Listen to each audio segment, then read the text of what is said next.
Mi novela favorita. Una versión sonora de la esencia de las obras literarias, patrimonio de la humanidad, seleccionadas y presentadas por Mario Vargas Llosa. Les habla Mario Vargas Llosa. Hoy tenemos para ustedes una de mis novelas favoritas, Madame Bovary. Gustave Flaubert tardó 5 años en escribir Madame Bovary, su primera obra maestra. Antes había escrito relatos y novelas que lo dejaron con la sensación de que había sido incapaz de alcanzar lo que se proponía.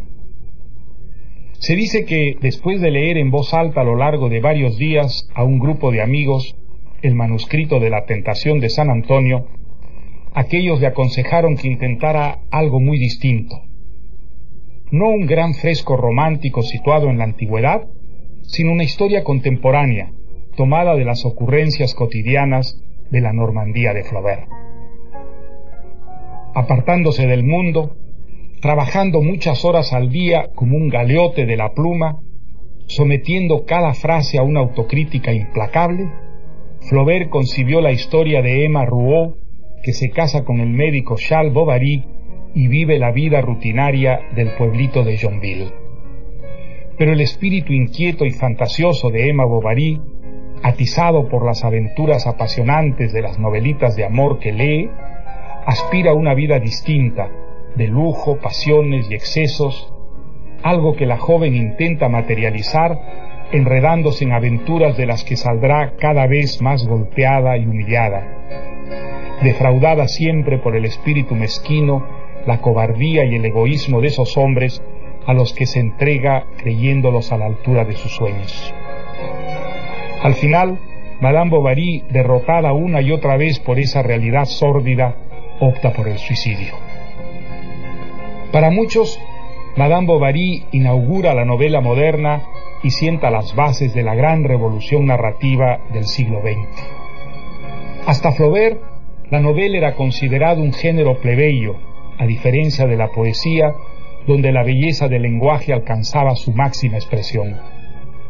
Flaubert se empeñó en que la prosa narrativa tuviera también la excelencia artística de la poesía, y dio un método de trabajo según el cual una frase alcanzaba la perfección si pasaba la prueba musical, es decir, si al ser leída en voz alta encantaba al oído. Si algo chirriaba en ella, el pensamiento era confuso o incorrecto, y por lo tanto la frase debía ser rehecha de principio a fin. Eso hace que Madame Bovary nos parezca un objeto en el que nada falta y nada sobra, como en una sinfonía de Beethoven, un cuadro de Rembrandt o un poema de Góngora. Yo leí Madame Bovary en el verano de 1959 al llegar a París. Nunca me había ocurrido antes ni me ha ocurrido después que un libro absorbiera mi atención de tal manera que me pasara horas de horas prendido de él, olvidándome de comer y de todo, hasta que me rindió la fatiga y caí dormido.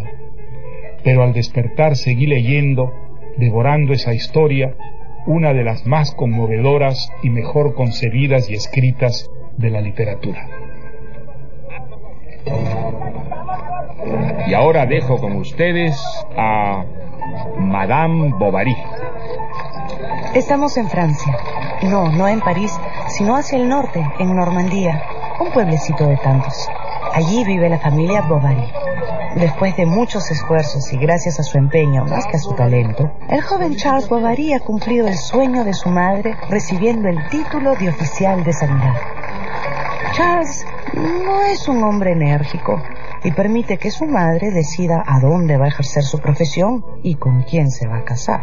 Madre, esa mujer es fea, seca como un palo y con tantos granos en la cara. Pero la madre insistió tanto que Charles se mudó de las manos de su madre a las de la viuda Dubois, quien pasó a ser su nueva ama y señora. Le abría las cartas, le seguía los pasos y se quejaba de los nervios. No soportaba la soledad y celaba a su marido sin ningún motivo. Así estaban las cosas el día en que Charles fue requerido de urgencia en la hacienda de Le Bordeaux. El patrón se había roto una pierna. Buenos días, señor Rouault. Y mientras Charles atendía la pierna del adolorido señor Rouault, no dejó de observar a su hermosa hija, la joven Emma, su porte, su elegancia, la delicadeza de cada uno de sus movimientos y esos ojos suyos que, aunque castaños, parecían negros debido a sus largas pestañas. Lucía un cutis muy pálido como de porcelana y en bello contraste con esos largos cabellos casi azulados. Charles regresó a visitar al enfermo varias veces, pero cuando su esposa se enteró de la existencia de una joven soltera en esa hacienda, le armó tremenda batalla en casa. No, por favor, no.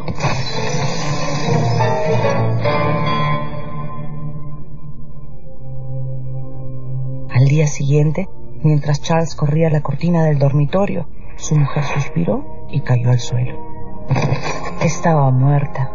Qué golpe atroz para Charles. Ese hombre estuvo semanas sumido en un doloroso sueño, porque, después de todo, sí la había querido. ¡Buenos días! ¡Mi buen señor Rouault!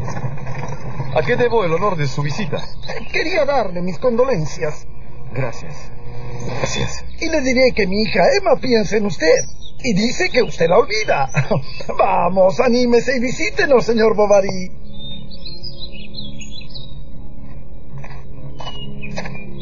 Emma le abrió la puerta con una suave sonrisa. Pasearon por la hacienda, tomados del brazo. Luego la joven lo deleitó tocando al piano y después le sirvió un exquisito almuerzo. Así, para el momento en que Emma le sirvió el café, Charles se había olvidado para siempre a su difunta esposa. Es tan bella. Parece una parisina. ¿Y si me casara? Oh, si me casara otra vez.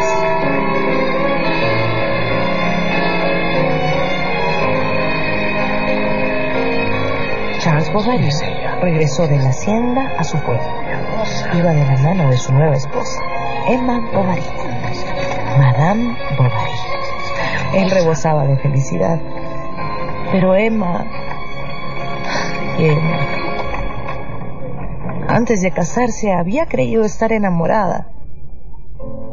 Sin embargo, ¿dónde están las cartas apasionadas? Los caballos reventados yendo en busca de la amada. ¿Dónde están los bosques sombríos en los que amantes sin miedo ninguno se hacen juramentos? ¿Dónde están las lágrimas y las risas y los besos furtivos? ¿Dónde? Djali, querida Djali, ¿acaso un hombre no debe conocerlo todo? Iniciar a la mujer en la pasión, en los refinamientos de la vida y de la alcoba. Pero este marido no sabe nada, no enseña nada, no desea nada. Y parecía que todo estaba consumado, que todo iba a seguir igual por siempre hasta que, a finales de septiembre, los Bovary fueron invitados al palacio de Beaupiesart, a casa del marqués de Amberville, que era paciente de Charles. A Madame Bovary tanto lujo le producía palpitaciones. Ella estaba allí, junto a estas gentes que habían vivido en la corte y que se habían acostado en lechos de reinas. A las 3 de la mañana, cuando comenzó el baile, Charles ya estaba dormido. Y uno de los balseadores, a quien familiarmente llamaban Vizconde, al descubrir la belleza de Emma, se le acercó. Madame, ¿me hace el honor de esta pieza? Muchas gracias, monsieur, pero yo no sé bailar el vals. Solo déjese llevar, querida. Déjese llevar.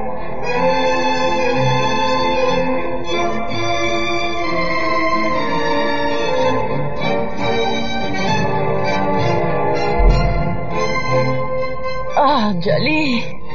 Nuestras piernas se entrecruzaban y yo podía sentir los latidos del corazón del vizconde sobre mi pecho. Madame, usted sí que sabe balsear.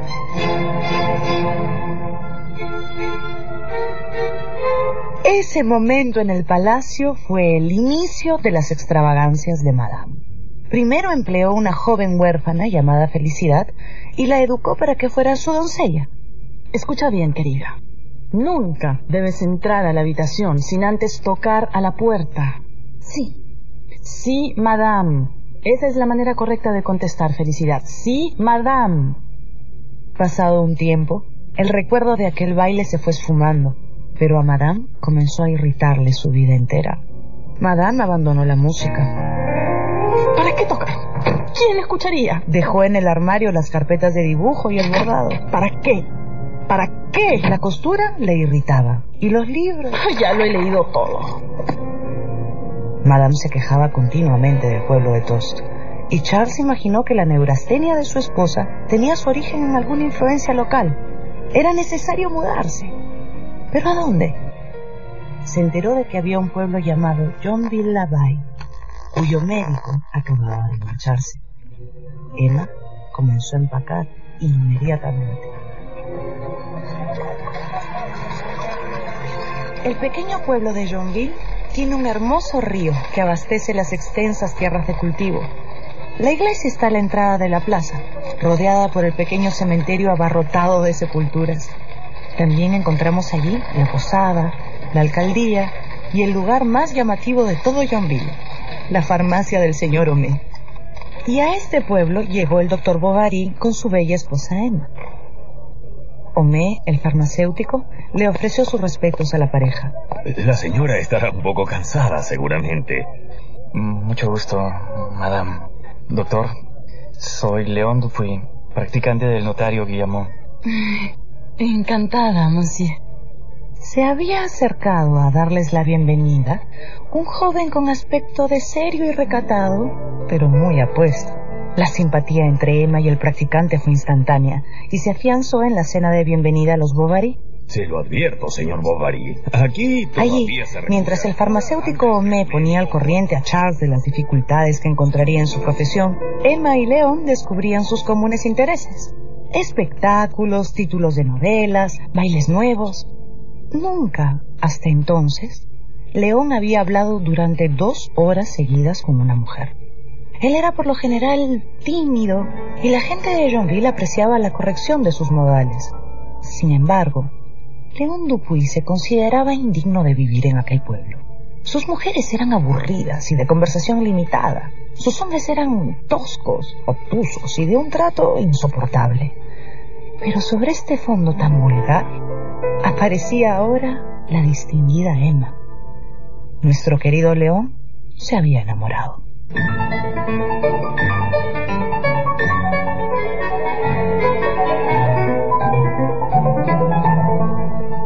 Los Bovary se instalaron en una de las casas más confortables del pueblo de Yonville. Y mientras Charles formaba su clientela, su esposa quedó embarazada. Emma sentía una gran extrañeza ante este nuevo estado, y su único consuelo era la esperanza de parir un varón. Sería la revancha de todas sus frustraciones. Los hombres son libres, Felicidad. Son libres. Pueden decidir y hacer lo que deciden. Pueden recorrer las pasiones y los países. Pero a una mujer siempre se le prohíbe todo. Todo. Menos parir.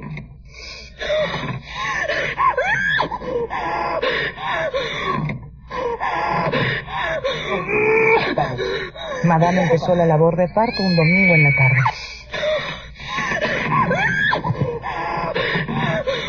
Puja, cielo. Vamos. Un poco más. Ya quedó la cabecita, señora. ¡Es hombre! ¿Dónde está Felicidad? ¡Es hombre! Dime que es hombre. Ya está. Eso es. Por Dios, que sea hombre. Es hombre. Es una hermosa niña.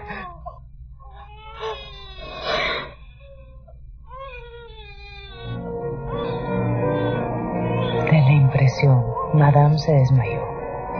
Y solo 6 semanas después sintió deseo de ver a su niñita, a quien había dado a criar a la mujer del carpintero. El señor León la acompañó en este paseo, y a su regreso ya todo el pueblo comentaba que había algo entre ellos dos. Y León daba motivo, porque se lo veía, pues, muy enamorado. Pero él no encontraba la manera de declararle su amor a su amada.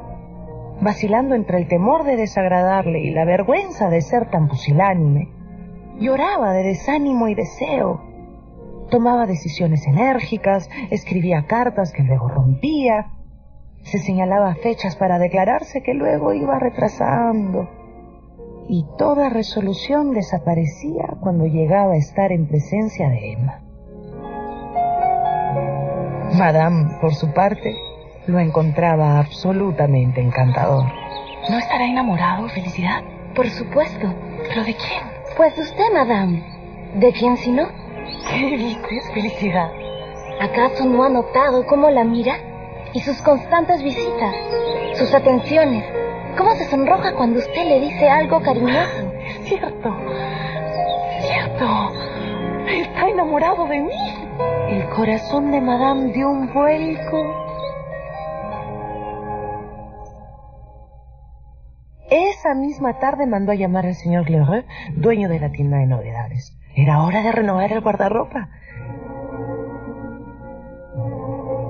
El hábil vendedor, ni bien entró a casa de Madame, empezó a quejarse. Me apena mucho no haber merecido hasta ahora su confianza, madame. Usted solo tiene que pedir y yo me encargo de traerle lo que desee. Ya me pagará. Sin prisa, cuando usted quiera. Con la señora siempre me he entendido. Siempre. Con todas menos con la mía, claro está. Se había iniciado una peligrosa relación comercial, pero Madame todavía no era consciente de eso. Su atención estaba puesta en el señor León Dupuy. Ahora, Emma fingía frialdad y distancia. Y él se desesperaba. Pobre chico, pensaba ella. ¿En qué la habré disgustado? Se preguntaba él. Y al verla actuar como la perfecta esposa y ama de casa, Madame Bovary le pareció tan virtuosa y tan inaccesible que abandonó toda esperanza. Pero la verdad era otra. La recatada Emma ocultaba su propio tormento. Estaba enamorada de León. Usted lo está alejando demasiado. Es que no debo amarlo, Felicidad. No es correcto. No es posible. Si sigue así, tal vez lo pierda para siempre. Felicidad no se equivocaba. León, cansado de amar sin esperanzas, decidió mudarse a París para terminar sus estudios de Derecho. Y llegó el difícil momento de la despedida. Buenos días, Madame Bovary. ¿Y el señor Bovary está en casa? Está de viaje. Madame, yo vengo a despedirme. Lo imaginaba. Y se hizo un largo silencio. Se adelantaron el uno hacia el otro y se tomaron de las manos, concentrando en esas palmas todo su ser. Después de mirarla largo rato sin atreverse a pronunciar una sola palabra, León dio media vuelta y echó a correr. El día siguiente fue para Emma un día fúnebre. Se había ido el único encanto de su vida, la única esperanza de un mendrugo de felicidad. Y se maldijo por no haber amado a León como su alma y su cuerpo se lo reclamaban. Se llenó de rabia, de odio a sí misma y a todo. Pasó días, meses en cama, enferma. Pero un buen día, un hombre muy rico llamado Rodolphe Boulanger compró un castillo y unas fincas cerca de Yonville. Y apenas el codiciado soltero tuvo oportunidad de echarle una buena mirada a la mujer del médico, pues quedó cautivado. Es muy guapa. ¿De dónde diablos la habrá sacado ese medicucho? Ella está cansada de él. Mientras el marido visita enfermos, ella se aburre. Pobre mujercita. Sueña con el amor. Con 3 palabras galantes, no hay más que buscar la ocasión. Y la ocasión se dio en el famoso festival de Yonville. Levantaron una tienda para el gran banquete.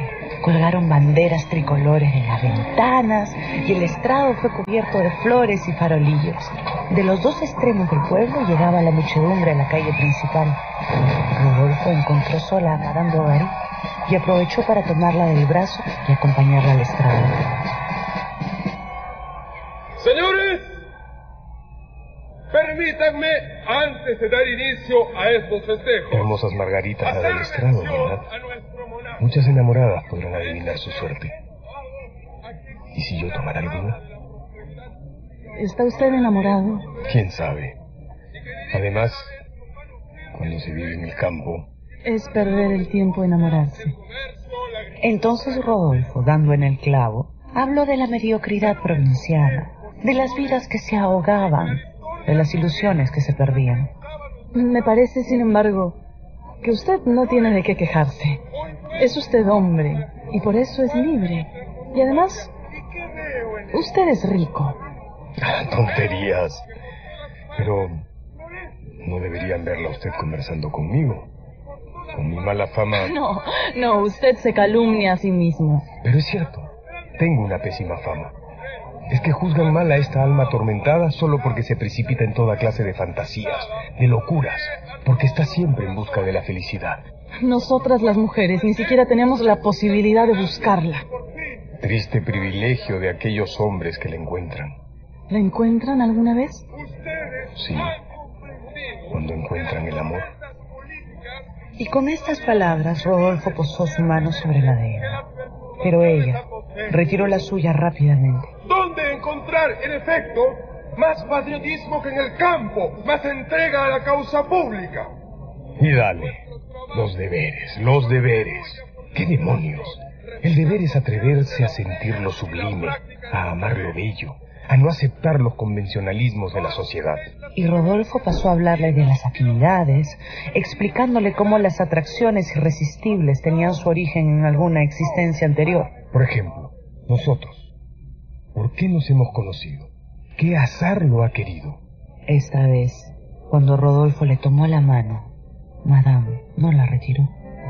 Y pronto sus dedos se entrelazaron, hasta que, terminada la ceremonia, la gente se dispersó, y Madame tuvo que regresar a la rutina de su vida, trastornada por las palabras de Rodolfo. Pasaron 6 semanas antes de que Rodolfo Boulanger le hiciera por fin una visita a Madame Bovary. He tenido preocupaciones, Madame, y he estado enfermo. ¿Grave? Bueno, no, pero la verdad es que no he querido volver a verla. ¿Por qué no? ¿No lo adivina usted, Madame Bovary? Todo el mundo la llama de esa forma, pero ese no es su nombre, es el nombre de otro. Y repitió: de otro. ¿Qué dice usted, señor? Debo confesarle que pienso en usted continuamente. Perdón, no debí. Bien, la dejo. Me iré tan lejos que no volverá a escuchar de mí. Y sin embargo hoy, no sé qué fuerza me ha empujado hacia usted. Pero no se lucha contra el cielo. Uno no puede ni debe resistirse a la sonrisa de los ángeles. Qué bueno es usted. No, es que la amo. Eso es todo. La amo. ¿Usted lo duda? Dígamelo. Una palabra, una sola palabra y me marcho para siempre. Pero en ese momento entró el marido. Entonces Rodolfo aprovechó para sugerirle al buenote de Bovary lo beneficioso que sería para la salud de Madame salir a montar caballo. Él mismo se ofrecía a prestar el animal y acompañarla. Con la aprobación del médico salieron a caballo Rodolfo y Emma y se apearon junto al río. Allí, pues los cumplidos del señor Boulanger fueron volviéndose más atrevidos. La deseo, Emma. La deseo con locura. Por favor, cuide sus palabras, caballero. Me ofende. ¿Le ofende que la ame?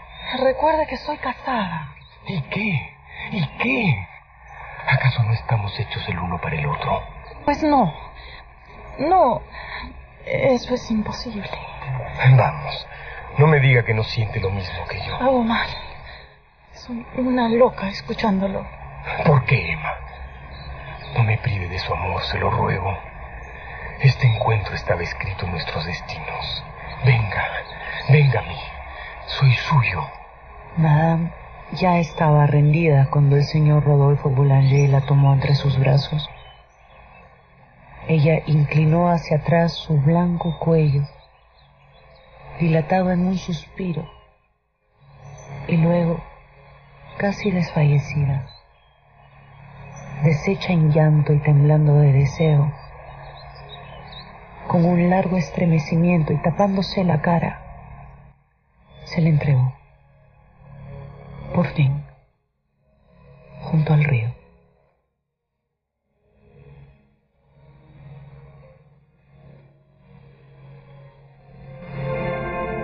Madame se había entregado a Rodolfo. A partir de ese día se escribieron todas las tardes.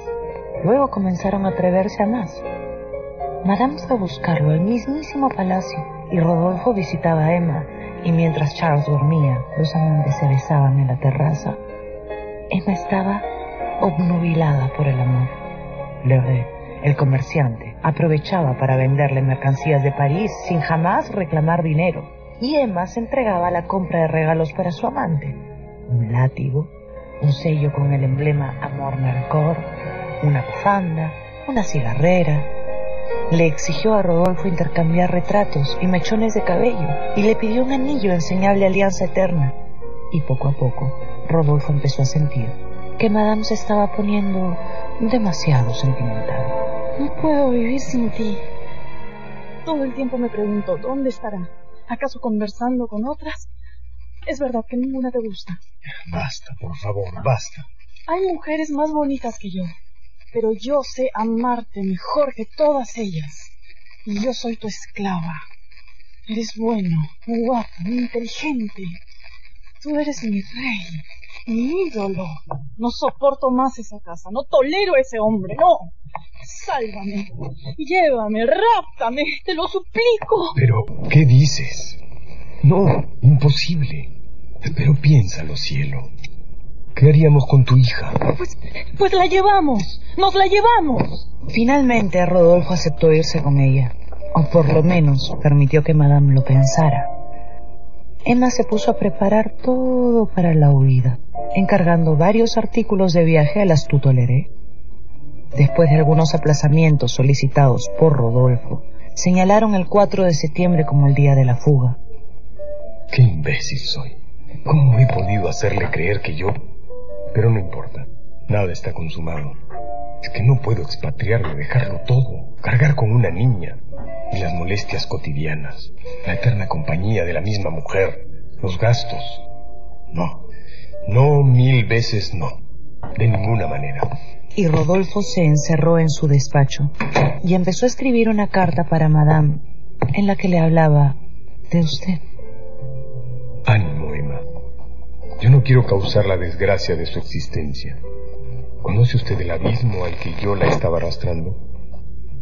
Donde quiera que estuviésemos tendríamos que soportar la calumnia, el ultraje, la maledicencia. Por eso he resuelto marcharme. ¿A dónde? No lo sé. Es que estoy loco, Emma. Olvídeme. ¿Por qué tuve que conocerla?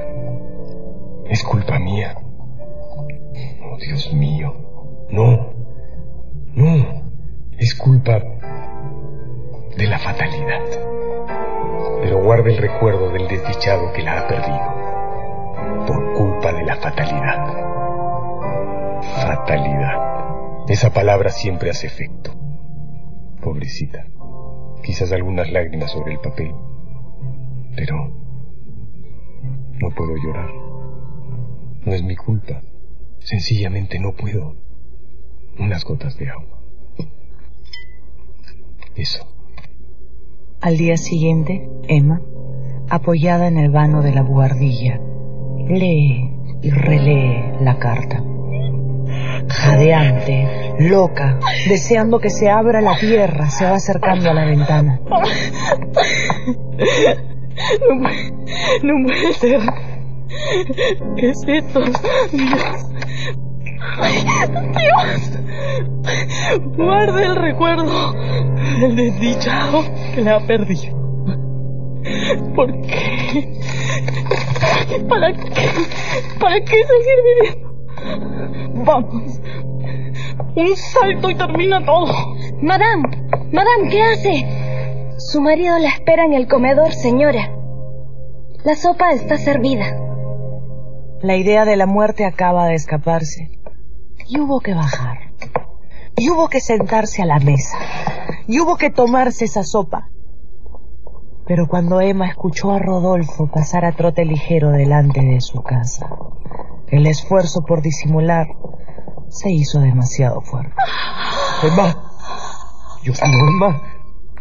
Se ha desmayado. Despierta. Amor mío, despierta.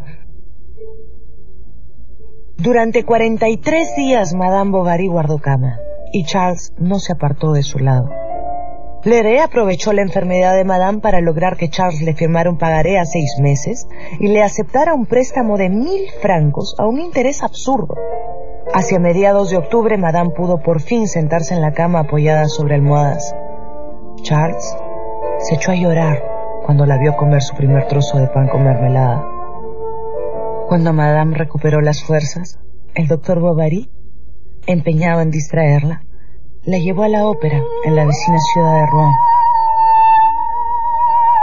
Sentada en el palco, escuchando a la soprano, a Madame se le acumulaban las lágrimas.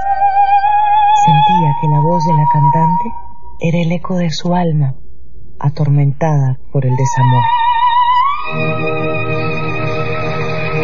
Durante el intermedio, Charles salió por refrescos y regresó con una sorpresa para su esposa. Era el señor León, y el antiguo practicante de Longueville entró a su palco. León, ahora convertido en abogado, ya no era el hombre tímido de antes. Ahora se sentía cómodo, seguro por anticipado de deslumbrar a la mujer de ese mericucho de pueblo. Emma sería suya esta vez, con toda seguridad. Y así logró convencer a Charles de dejar a Emma un día más en la ciudad para disfrutar de otro espectáculo teatral. El médico accedió y regresó solo a su pueblo. Y León fue a buscar a la solitaria Emma a su hotel. He pensado mucho en usted, porque yo a usted le he querido mucho, Emma. Siempre lo supe, León. ¿Quién nos impide volver a empezar? No diga eso. Será mejor que se marche, se hace tarde. Madame, permítame por compasión que vuelva a verla. Una vez. Una sola vez. Yo no puedo, no debo. Mañana domingo a las 11 en la catedral. Déjeme verla una vez. Una sola vez. Está usted loco. Váyase, por favor, váyase. Esa noche, Emma le escribió a León una larga carta dando por terminada su amistad y diciéndole que separarse para siempre sería por el bien de los dos. Y a la mañana siguiente llegó a la catedral. Madame estaba pálida y caminaba deprisa. Sin mirar al abogado, le puso la carta en la mano y entró a la iglesia. León se metió la carta al bolsillo sin leerla, como si supiera lo que decía. Emma estaba arrodillada, haciendo lo posible por elevar una plegaria, pero pensando constantemente en León. Él esperó cuanto pudo hasta que se le acercó. La tomó del brazo y la sacó casi a la fuerza de la iglesia. León, deténgase. Yo no debo... León, por favor. ¿Por qué no, madame? ¡Cochero! ¡Cochero! León subió a Emma a un coche y lo hizo partir apresurado. El señor no le dio al cochero un destino, solamente le dijo que se pusiera en marcha. Y durante horas ese coche siguió en marcha, dando vueltas sin destino ni sentido, dando vueltas por toda la ciudad. Pero señor, ¿hasta cuándo vamos a seguir? Hasta que se le indique que se detenga. El cochero no comprendía qué furia impulsaba a aquella pareja a no querer detenerse. Las gentes, al ver pasar una y otra vez la carroza con las cortinillas más cerradas que un sepulcro, quedaban sinceramente pasmadas. Muchos afirman que vieron la carroza pasar 4 veces por San Paul, 8 veces delante de San Román, 10 de veces por la aduana y que dieron muchas vueltas al cementerio. A eso de las 2 de la tarde, por entre las cortinillas del coche, apareció una mano de mujer que arrojó al viento una carta hecha pedazos. Y solo a las 6 de la tarde, la carroza por fin se detuvo en una callejuela y de ella descendió una mujer cubierta por un velo que echó a andar calle arriba sin volver la vista atrás. De regreso en Yonville, Madame Bovary buscó y encontró la excusa perfecta para viajar a Rouen todas las semanas.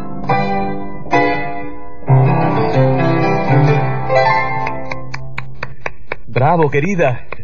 Muy bien. No, Charles, me sale todo tan mal. Tengo los dedos entumecidos. Tendría que tomar lecciones. La señorita Le Perroy da clases, pero vive en Rouen. ¿Y tú crees que 20 francos por clase es demasiado? Madame pudo visitar a su amante una vez por semana, los jueves. León la esperaba ansioso en un discreto hotelito. Dios mío, qué abrazos, qué besos profundos al encontrarse. Y luego se precipitaban las palabras, las confidencias. Ellos parecían unos eternos recién casados disfrutando de una interminable noche de amor. Pero al sentirla tan experimentada, el abogado tuvo que pensar que él no era el primer amante en la vida de Madame. Y lo que antes tanto le encantaba, ahora comenzó a asustarlo. Y si a eso le sumamos el desgaste natural de toda relación, pues en pocos meses Emma volvió a encontrar en el adulterio todo el aburrimiento que había experimentado en el matrimonio. No soy feliz. Me he dado cuenta. Nunca lo he sido. ¿Por qué dice eso, Madame? ¿Ya no quiere al señor León? Lo quiero, sí, lo quiero. Pero, no sé, a veces siento que los mejores besos no dejan en los labios más que el deseo de una voluptuosidad aún más fuerte, y que uno nunca queda satisfecho de nada. Y en estas divagaciones andaba absorbida mientras gastaba en todo tipo de excentricidades, y los pagarés siempre se vencían. Llegaron los reclamos. Emma vendió sus guantes, algunos sombreros, algunos adornos de la casa y algunas joyas. Con eso pagó algunos pagarés, pero luego se volvió a empeñar, hasta que un día, al volver a casa, un día jueves, pues encontró a Felicidad, la sirvienta, muy alterada. Señora, le llegó este papel. En virtud de traslado en forma ejecutoria de una sentencia requiriendo en nombre del rey, la ley y la justicia a Madame Bovary en un plazo... ¿Qué? Pagar la suma total, 8.000 francos, el embargo por vía ejecutiva de sus muebles, enseres y efectos. Pues, ¡felicidad! Nos embargan, nos quitan todo en 24 horas.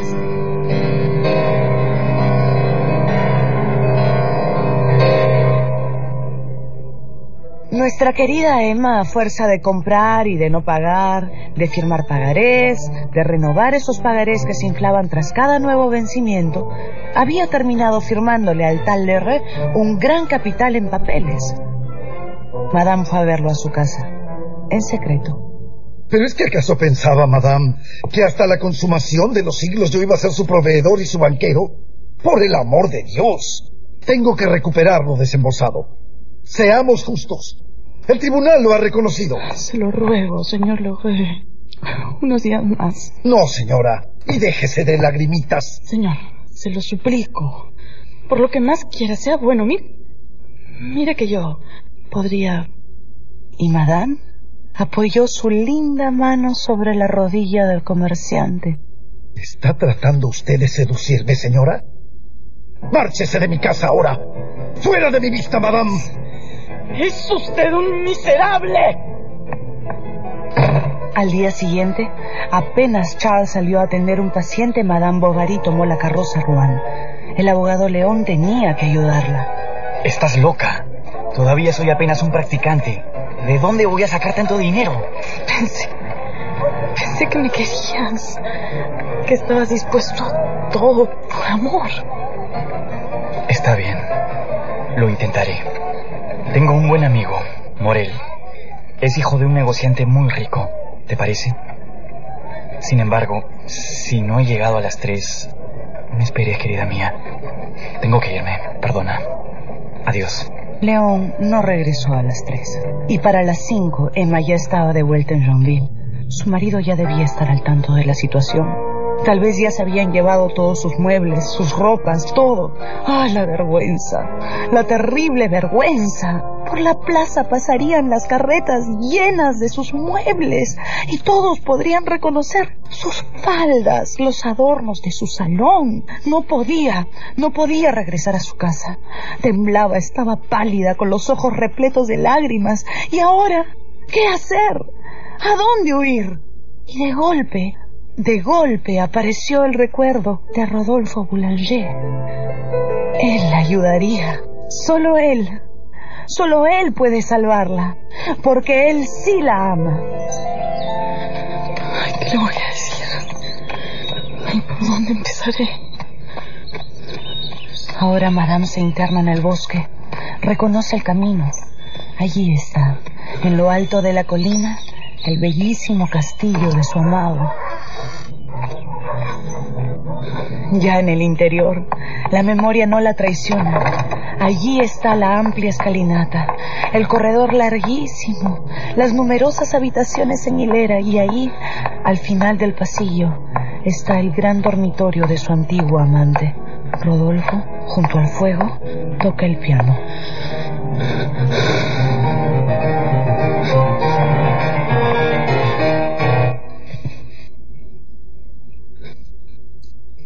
¿Emma? ¿Es usted? Sí, soy yo. Vaya, qué grata sorpresa. No ha cambiado nada, querida. Sigue encantadora. Tristes encantos, amigo mío, pues usted los ha desdeñado. ¿Por qué no te sientas a mi lado, Ángel? Ven. Emma se sienta en su regazo. Pronto sus labios se confunden en un beso apasionado. Ahora ella lo llena de caricias, mientras todo su cuerpo tiembla de ansiedad, de deseo, de sed. Rodolfo lucha por no enternecerse, por no apasionarse demasiado, pero ¿cómo evitarlo? Es tan bella. Y entonces empieza a desvestirla. Sí. Nosotros vamos a estar juntos otra vez, ¿verdad? Sí. Nos amaremos otra vez. ¡Qué felicidad! Primera vez en tantos años que por fin sonrío.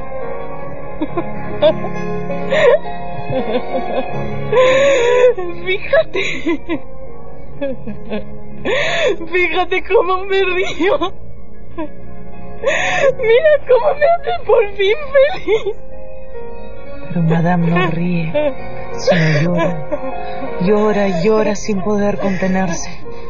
Perdóname, Emma. Eres la única que me ha hablado. He sido un imbécil, un malvado. Te quiero. Te querré siempre. No. ¿Por qué lloras?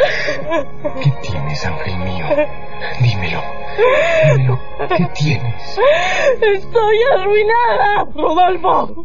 Arruinada. Nos van a embargar hoy mismo. Necesito 8,000 francos. Solo pierdo todo. Mi marido colocó toda su fortuna en casa de un notario y el notario se escapó. Y los clientes que no pagan, pero tendremos dinero más adelante. Y yo te juro que pagaremos hasta el último centavo. Lo siento, señora. No tengo ese dinero. ¿No tienes? No. ¡No tienes! No lo tengo. ¡No lo tienes! Claro, no lo tienes. Debería haberme ahorrado esta última vergüenza. Nunca me has querido, ¿no es cierto? Eres como los otros. Eres como todos los demás. Que no tienes dinero. Cuando uno está pobre, no adorna con plata su escopeta, ni pone oro en la empuñadura de sus látigos, ni se encarga relojes con incrustaciones de nácar, ni se compra jarrones orientales. A ti nada te falta. Tienes un castillo, granjas, más de cacería, viajas a París. De la menor de estas boberías se puede sacar dinero, pero no las quiero. Guárdalas. Son tuyas, pero no las tienes. No tienes nada. Porque no eres nada. Yo te lo habría dado todo, Rodolfo. Hubiera trabajado con mis manos. Hubiera mendigado por los caminos por conseguirte dinero. Por ver en tus labios una sonrisa. Por recibir una mirada de amor. Por oírte decirme gracias. Lo siento, madame.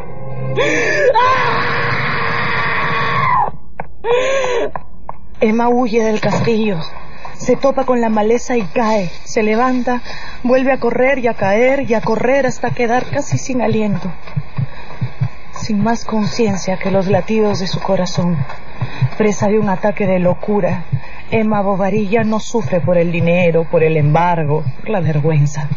Sufre porque su corazón ya no puede resistir más decepciones. Ya empieza a caer la noche cuando Madame llega jadeante a la plaza del pueblo. Camina a la farmacia del señor Homais. Por la ventana observa a Justino, el joven ayudante del boticario. Justino, Justino, abre. ¿Pasa algo, madame? Mi casa está infestada de ratas. No puedo dormir. Necesito... Dame la llave del laboratorio, por favor. Voy a avisar al señor Homais, madame. ¡No! No debes molestarlo durante la cena. Mañana arreglo con él. ¡Vamos! No me mires así, dame la llave. Y Madame entra al laboratorio. Tratando de contener la ansiedad, camina entre los estantes hasta encontrar un gran frasco de vidrio azul. Arsénico. Arsénico. Emma arranca la tapa, mete la mano en el frasco y saca puñados, varios puñados de polvo blanco, y se los va tragando, uno a uno. Dios mío, ¿qué hace? ¡Quieta, madame! ¡Madame, no siga! ¡Calla! Madame. ¡Silencio! Madame. ¡Podrían culpar a tu patrón! Y con una extraña serenidad, con la serenidad del deber cumplido, Madame regresa a casa y se encuentra cara a cara con un desconsolado Charles. Te lo ruego, Charles, no me hagas una sola pregunta. Pero Emma, se han llevado todo. Los muebles, los adornos, tus ropas. El alguacil traía una orden de embargo. Necesito que me expliques. Por favor, déjame. Déjame. Emma sube hasta su habitación sin mirar atrás y, recostada en su cama, se dispone a morir. Al poco tiempo el arsénico comienza a hacer efecto. A Madame la invade una terrible sed. Luego no puede contener los gritos de dolor y las náuseas. Charles, alarmado, ingresa a la habitación. El terror se apodera del médico al ver a su esposa sufriendo esos espasmos, con los ojos inyectados y una tonalidad verdosa en la piel. ¡Amor mío! ¿Qué has hecho? ¿Qué has comido? Contesta. Contesta, por Dios, contesta. Arsénico. Es arsénico. ¿Envenenada? ¿Envenenada? ¿No eras feliz? Disculpa mía. Emma, he hecho todo lo que he podido. Todo lo que ha estado en mis manos. Verdad, eres un buen hombre. Pero Charles ya no escucha. Sale corriendo en busca de ayuda. Mientras tanto, Emma pide a Felicidad que le traiga a su hija. Entre sollozos se despide de la asustada criatura que ve a su madre como la encarnación de un fantasma. El cura del pueblo le da los santos óleos a Madame, que ahora tiene todos los miembros crispados y el cuerpo cubierto de manchas oscuras. El pulso se le escapa como una cuerda de arpa a punto de romperse. Luego jadea rápidamente. La lengua entera se le sale por completo fuera de la boca. Sus ojos giran, mientras una tremenda aceleración de sus pulmones agita sus costillas que la sacuden furiosamente. Y de pronto, el silencio.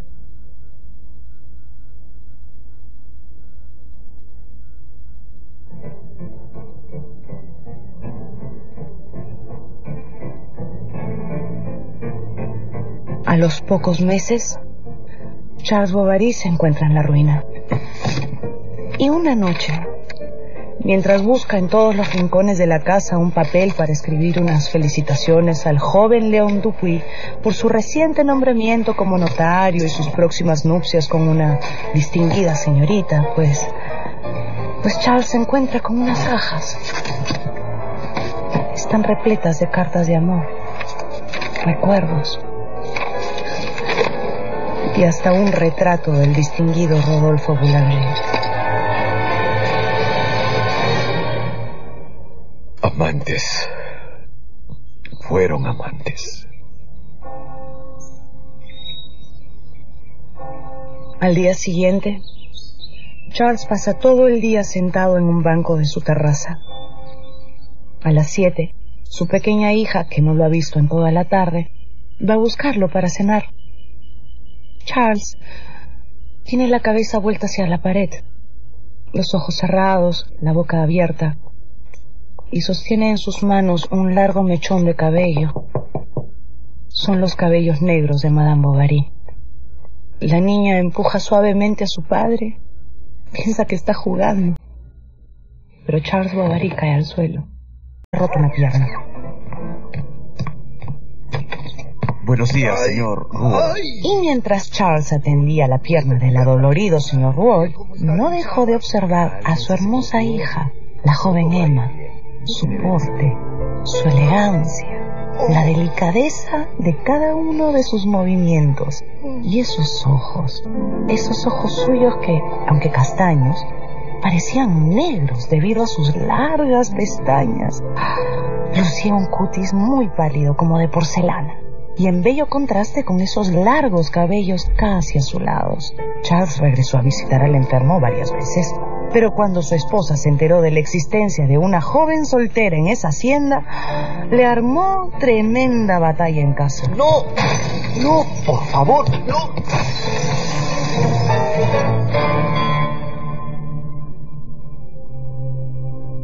Al día siguiente, mientras Charles corría la cortina del dormitorio, su mujer suspiró y cayó al suelo. Estaba muerta. ¡Qué golpe atroz para Charles! Ese hombre estuvo semanas sumido en un doloroso sueño. Mi novela favorita. Una versión sonora de la esencia de las obras literarias, patrimonio de la humanidad, seleccionadas y presentadas por Mario Vargas Llosa. Les habla Mario Vargas Llosa. Hoy tenemos para ustedes una de mis novelas favoritas, Madame Bovary. Gustave Flaubert tardó 5 años en escribir Madame Bovary, su primera obra maestra. Antes había escrito relatos y novelas que lo dejaron con la sensación de que había sido incapaz de alcanzar lo que se proponía. Se dice que después de leer en voz alta a lo largo de varios días a un grupo de amigos el manuscrito de La Tentación de San Antonio, aquellos le aconsejaron que intentara algo muy distinto. No un gran fresco romántico situado en la antigüedad, sino una historia contemporánea, tomada de las ocurrencias cotidianas de la Normandía de Flaubert.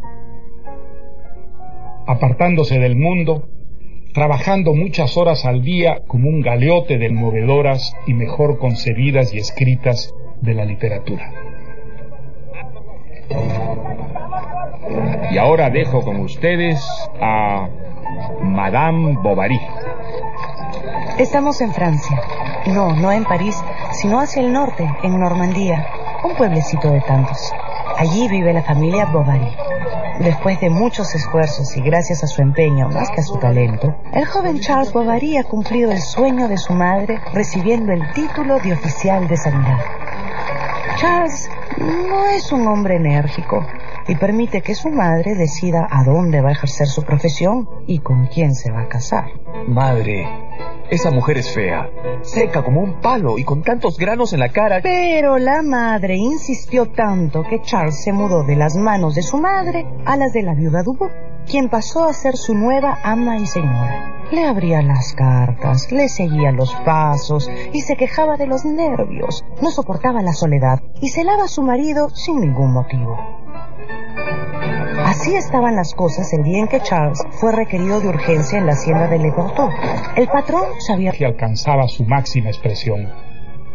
Flaubert se empeñó en que la prosa narrativa tuviera también la excelencia artística de la poesía, y dio un método de trabajo según el cual una frase alcanzaba la perfección si pasaba la prueba musical, es decir, si al ser leída en voz alta encantaba al oído.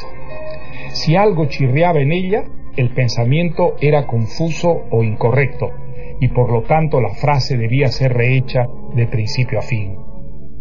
Eso hace que Madame Bovary nos parezca un objeto en el que nada falta y nada sobra, como en una sinfonía de Beethoven, un cuadro de Rembrandt o un poema de Góngora. Yo leí Madame Bovary en el verano de 1959 al llegar a París. Nunca me había ocurrido antes, ni me ha ocurrido después, que un libro absorbiera mi atención de tal manera que me pasara horas de horas prendido de él, olvidándome de comer y de todo, hasta que me rindió la fatiga y caí dormido. Pero al despertar seguí leyendo, devorando esa historia, una de las más con la pluma, sometiendo cada frase a una autocrítica implacable. Flaubert concibió la historia de Emma Rouault, que se casa con el médico Charles Bovary y vive la vida rutinaria del pueblito de Yonville. Pero el espíritu inquieto y fantasioso de Emma Bovary, atizado por las aventuras apasionantes de las novelitas de amor que lee, aspira a una vida distinta, de lujo, pasiones y excesos, algo que la joven intenta materializar enredándose en aventuras de las que saldrá cada vez más golpeada y humillada, defraudada siempre por el espíritu mezquino, la cobardía y el egoísmo de esos hombres a los que se entrega creyéndolos a la altura de sus sueños. Al final, Madame Bovary, derrotada una y otra vez por esa realidad sórdida, opta por el suicidio. Para muchos, Madame Bovary inaugura la novela moderna y sienta las bases de la gran revolución narrativa del siglo XX. Hasta Flaubert, la novela era considerada un género plebeyo, a diferencia de la poesía, donde la belleza del lenguaje